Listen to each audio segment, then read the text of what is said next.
Yeah, so it's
Right.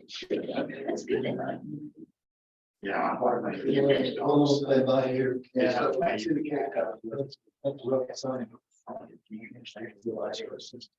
Even tomorrow, I think things are older, people. Yeah. I'm sure you know.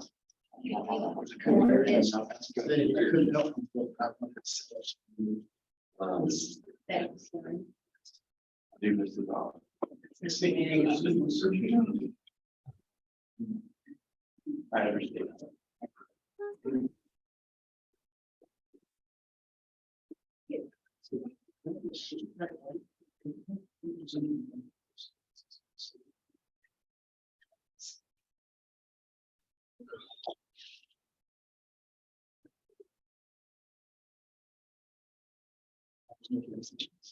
I understand. Yeah, I got 2 o'clock. All right, we've got 2 o'clock, so we'll call the meeting to order. I will start with introductions. I'm Jeremy Tans with the Seymour Regional Planning Commission, currently serving as the chair of the MPO.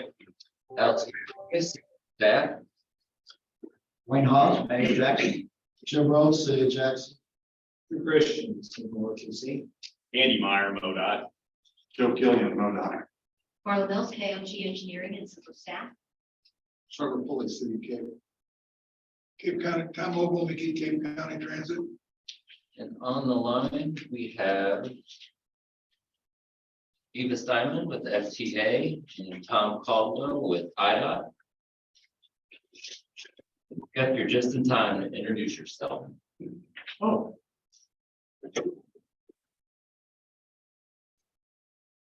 You don't belong in Southeast Missouri. So moving on, we'll look at a motion to set the agenda. Make a motion. Second. A motion and a second, all in favor? Aye. Any opposed? Motion passes. Approval of minutes, so the November 16th meeting, they were provided here for you. Me emailed earlier, so Move to approve the minutes. motion, Second. motion and second, all in favor? Aye. Any opposed? And stand. I don't have any communication. I will welcome Trevor to the, back to the city of Cape. Really, the police department, correct? Many years ago, this went to, I was the city administrator for Dexter for almost 2 years. And Phil, you took assistant. Assistant, really. Oh, Thank you, sir. Appreciate it. there's no one here for public comments, so we'll move on to new and unfinished business. Resolution number 2218. Unified Planning Work Program. So this amendment is for the inclusion of the City of Jackson's Traffic Engineering Assistance Program, or TEAP, grant project they were awarded through MoDOT. This is for the East Main Street corridor pedestrian safety study. The city was awarded 12,000 in T funds, and they're providing 25,850 and for a total project of 37,850. The program activities of the study include planning, data collection, base map creation, traffic count and field observations, safety analysis and development of countermeasures, and preparation of a concept plan, estimates, and a final report. The TPC released the amendment for public comments, and no comments were received. With that one. Accept the motion to approve the resolution. Move to approve resolution 2022-18. Second. And motion second, any other discussion? All in favor? Aye. Any opposed? Resolution passes. Let's go ahead and talk about Chris Crocker, Mandy Brink. Wait, come in.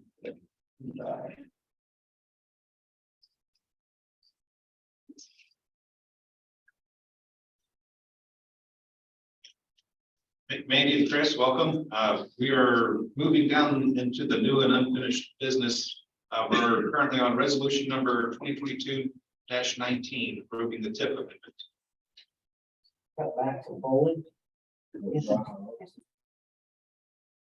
So this is TIP amendment number 14. It's for the inclusion of 4 unique transportation alternative program projects that would have been awarded in the SEMPO area.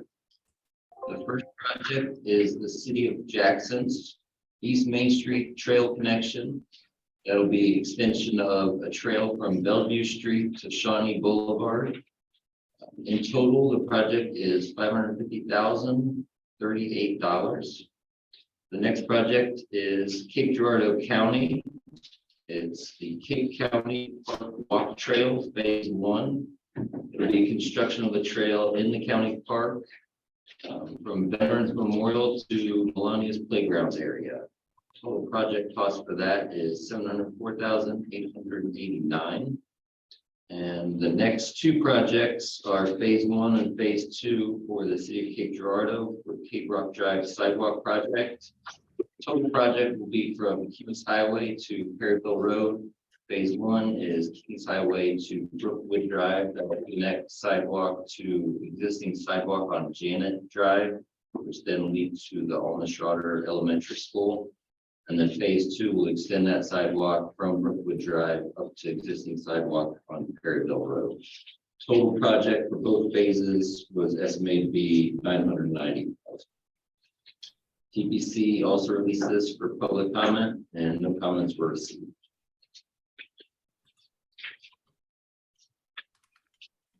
I move we adopt resolution 2022-19. Second. I have a motion and approval for a second. Any other discussion? All in favor? Aye. Any opposed? Resolution passes. One more additional thing I just wanted to highlight with this amendment.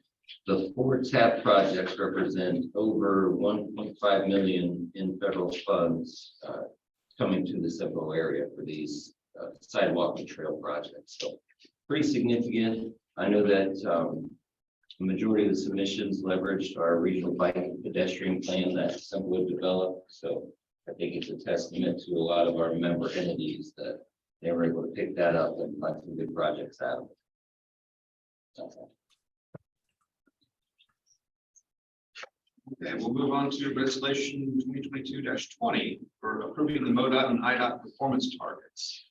All right, so it's that time of year again. These are the same handouts that I provided the past couple meetings that we've had.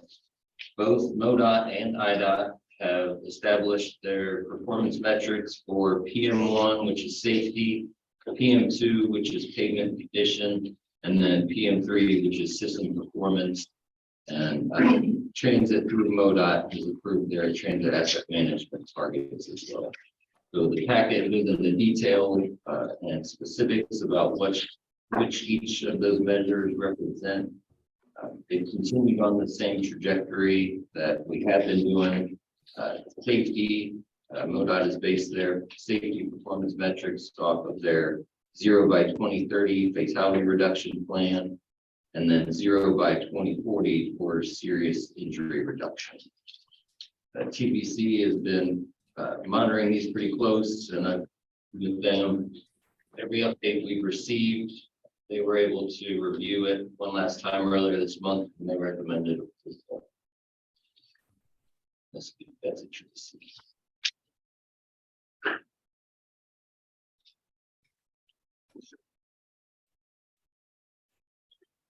Accept a motion to approve resolution 2022-20.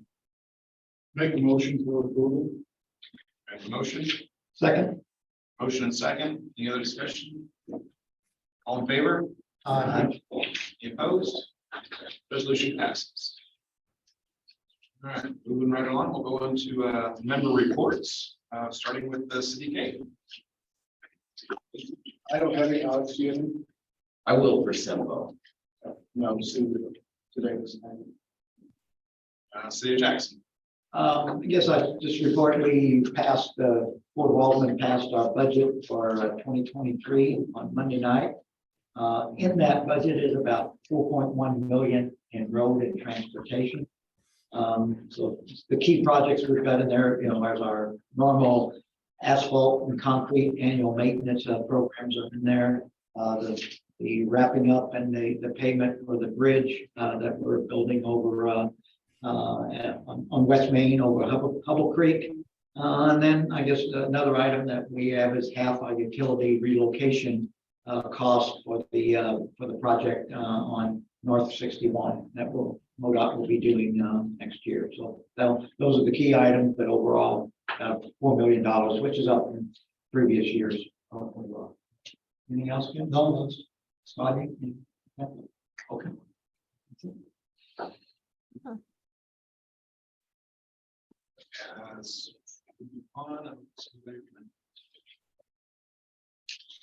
Okay, crazy. Really have nothing to report other than if we have too much snow or any ice on the roads, we'll be shutting down. You know, I don't know what time we'll shut down because I'm not sure what the weather's going to do. I know Christmas is on Sunday and we normally shut down at 2 o'clock. We'll be shutting down at 2 o'clock this Christmas as well. Moving on, Mandy, anything Port Authority? Just business as usual. Okay. Seymour RPC, I'll kind of let Freddie fill in anything we have, but I will plug our drone. We did use that for City of Jackson when you guys were setting parts of the bridge there. Got some footage of that, so that is available. We do have it. Does video, photos, thermal, LiDAR, and we can do nice photography and stuff with that as well. So that is a service that's available if it's needed. Sure, you get. Just finished up the TIP amendment here that was approved. Working on the TIP update for the next 4-year TIP cycle. Going back in, updating the TIP. Changing the TIP update to account for the TIP amendment now. Because the way the system is set up, you have 2 different ones, so working on that, still pulling in some projects, transit projects for the 4-year update as well. We're still on track to have that approved on time, so I think that's will be in January. The RPC TAC will be starting our kind of preliminary project prioritization. Discussing why the process is important with all of our counties and cities. We'll start going out and having conversations with them one-on-one about the projects as well. And then I think we're still going to do an online survey for all of our partners. That's 40 something, so it's a little bit different for us compared to We'll be starting that in January. So we've got Cape Area Magnet, I guess that should change to seem ready here shortly. Yes, it should. Catch. So we'll move on to MoDOT. Yeah, we've got a couple of things. The gentleman, Carl Armstrong, has been corresponding with Mr. Crocker pertaining to his ideas about a I-29 connection east and west across the state between Cape and Kansas City. And I think that we've probably answered as many questions as we can as an organization, and I believe Chris has given Alex your contact information. He did, yeah, I appreciate it. Okay. I guess to me, it was very similar to some of the comments that Mr. Norman has shared before about the need for another east-west corridor. Certainly, there's probably some value in that from a funding standpoint. Well, we're all aware of where we are from a funding standpoint. So, speaking to that from a financial forecast standpoint, we are in the process of the comment period for the unfunded needs list. Does that close, Joe? Is that still open? I don't know if it closes today. We're very, It's very close if it hasn't already passed. we had our unfunded needs list meeting in Poplar Bluff on the 29th of November. There was a number of folks in attendance from the public and various planning partners. We appreciate everybody that participated in that. We really haven't had a lot of comments pertaining to that list. I think that the first year we went through that, it was a new process, and there was a lot of interest in understanding how it worked. This year, I think it was probably a little bit more on cruise control in terms of people understanding that we have 3 tiers of projects and bringing those needs to us and getting those in there, updating that list. I don't know that it was quite as exciting and dramatic, but it was of value. We hope that as we develop our STIP, some of those can be rolled in. But we recognize that with priority being asset management and the increases in costs that we've seen over the last 6 months, it will be very difficult to add very much to our program this year. In fact, we will probably struggle to keep everything in our STIP on the schedule that is in there now. Obviously, those projects are commitments once they're in the program, but there may be a need to kind of stretch that out or delay that and not add as many projects to the program in order to make the money work out. Along kind of continuing with that concept of increased costs, we were required to reject the Route 72 Cape County project that's in Jackson. That was scheduled for this coming year. The bids were considered excessive, and the commission took action to reject that. We will try again in the following year. There is a overall, I guess, kind of a strategy right now to try to work a little closer with the industry and figure out how do we meter that work so that we don't overwhelm the capacity of the industry, both from a paving and other type of work standpoint. We've seen the number of bids per call decrease, and so that starts to cause a little bit of concern in terms of whether or not we're getting good competition and competitive bidding. So that's something we're watching very carefully.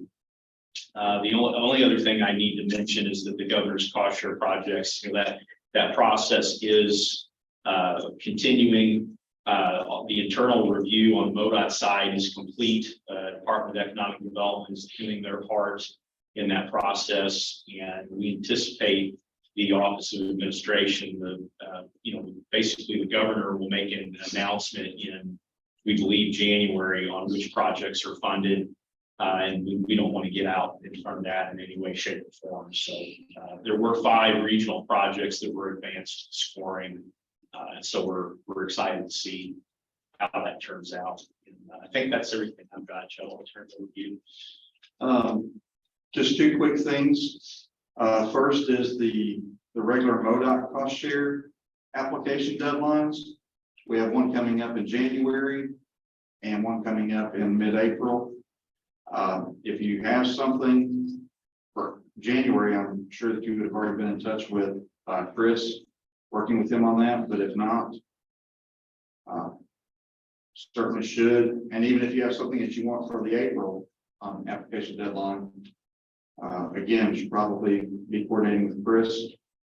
And also, we're in the beginning of our STIP development for the next STIP, which will be the 24th through 28th state fiscal year. So just the cycle continues. Last thing is, we are probably going to accelerate our normal time frame for the high priority unfunded needs, and we will probably move that up to March or April, beginning that process. So I think it's good that Drew mentioned that he was probably going to start looking and talking to the counties in January at their meeting.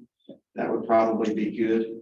It'll allow us to better coordinate our flows, our workflow in the department. So that's all that I have.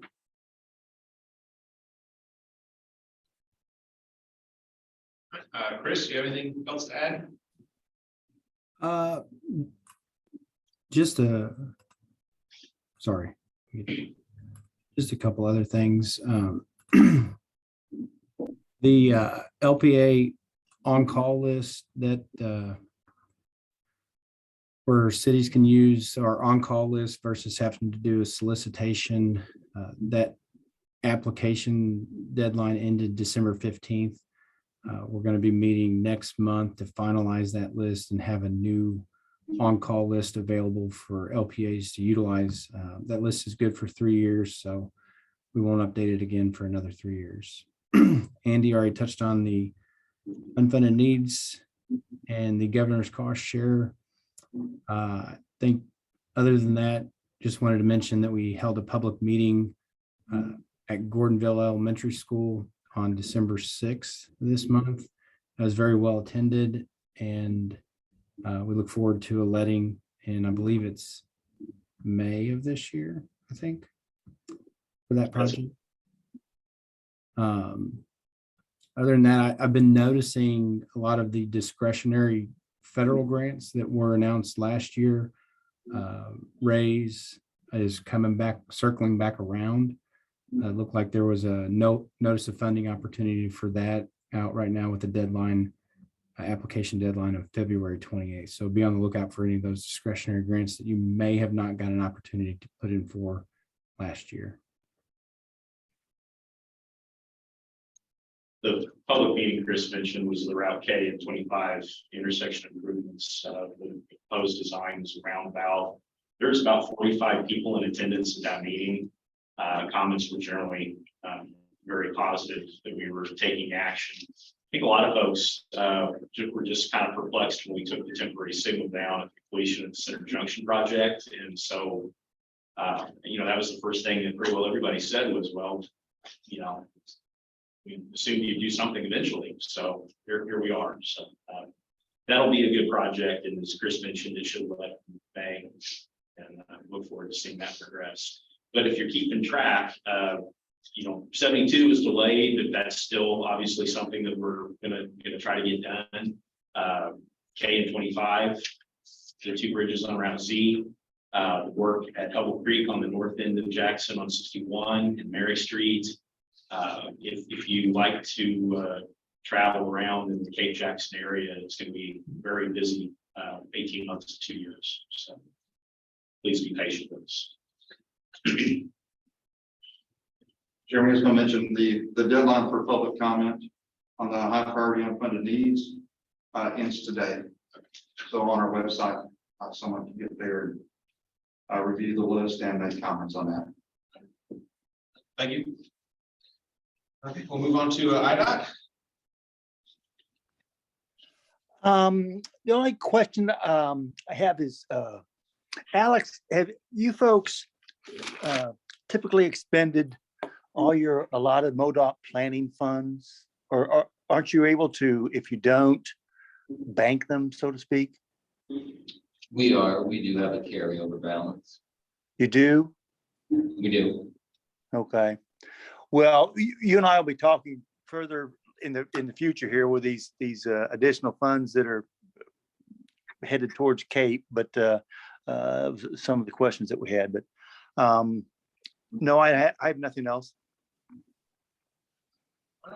Thank you. I will move on to Federal Highway.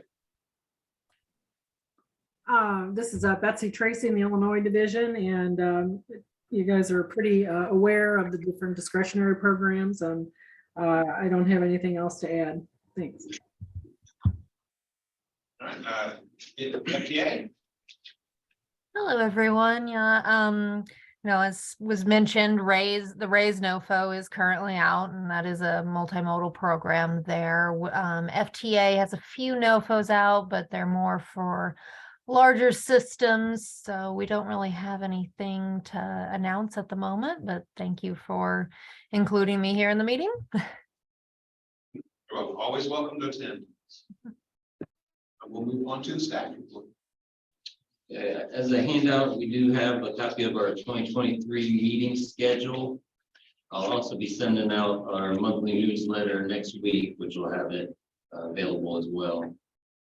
Other than that, I'm still working with Michael Henderson of MoDOT on the carbon reduction program. Just trying to stay abreast of any new details that come from that. I was in contact with our community planner with the US DOT on our Safe Streets and Roads for All program grant application. They're still reviewing the applications, but they had indicated they expect award announcements in January. And then a little bit more specific to the city of Cape, they had put in for a Reconnecting Communities pilot program for Route 74 Shawnee Parkway to enhance north-south mobility through a study. And the US DOT had indicated we would know the status of that application in early 2023 as well. Other than that, the monthly email should provide more detail in the discretionary grant programs that Betsy and Chris had mentioned, the Raise. There's a neighborhood access and equity grant program coming out through the Inflation Reduction Act. There were $3 billion allotted for that. And that'll be similar to the Reconnecting Communities through the bipartisan infrastructure law, but it'll just help add to the amount of funds that are available for that. Good. Does anyone have any other business or communications you'd like to share? Just to go back, Andy, to that, before we asked, what was the, on the Highway 72 overbid? Was it amount or percentage? Yeah, can you get? Well, the amount was significantly higher than what was in our program, and as a routine part of the process, our bidding and review section will reach out to the bidders and ask, hey, what are you seeing here that we're not seeing? And they specifically identified that corridor, the night work requirement, which, as you may recall, when we filled the eastern portion of Jackson Boulevard, most of that work did occur at night. Doing that during the day seems like that'd be a stressor for all of us, and potentially, very hazardous for the traveling public. So we feel strongly that requirement for night work and possibly allowing some day work in between morning and evening rushes. But certainly either way, you're compressing the schedule. The other thing that they struggled with was, and again, this is what we did on the east portion of Jackson Boulevard, is that we did not allow the milling to take place ahead of the paving. So they basically had to run dual crews, one milling and one paving right into that trench behind them. Because you've got concrete curb and shoulder and curb and gutter and sidewalks on one side and an island on the other. If you don't do that milling and then immediately put paving in behind it, you have a potential for a problem if there's any type of adverse weather that occurs. So both of those seem like, again, things that historically we have required in similar situations. But I mean, the contractors right now, they're having a hard time coordinating work, finding crews, and they thought that particular issue was going to be a real problem for them.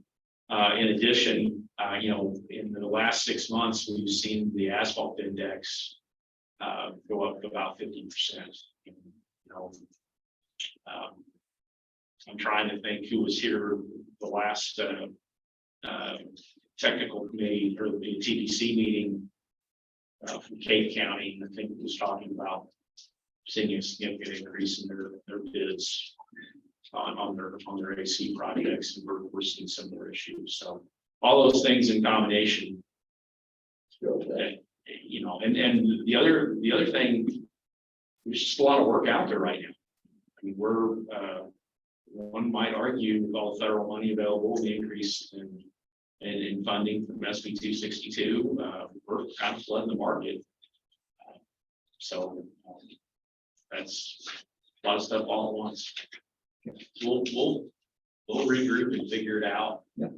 We may be talking to you all about, you know, whether or not doing any of that during the day is even feasible. Okay. Thank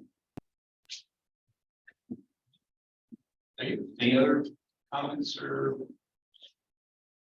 questions?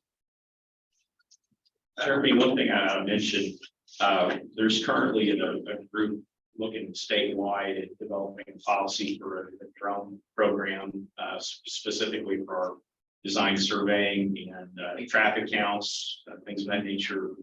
I may ask our district survey manager to reach out to you, talk a little bit about what you're doing, how that's working, what the costs were. We're hoping we can get that up running very quickly. Yeah, and it says we made it available to MoDOT as well. So if you guys got a quick project, you just need a quick little scan of an area for something, let us know. We can apply each of the days. Appreciate it. Okay. With that, I wish everybody a Merry Christmas and Happy New Year, and we'll call for an adjournment. Motion.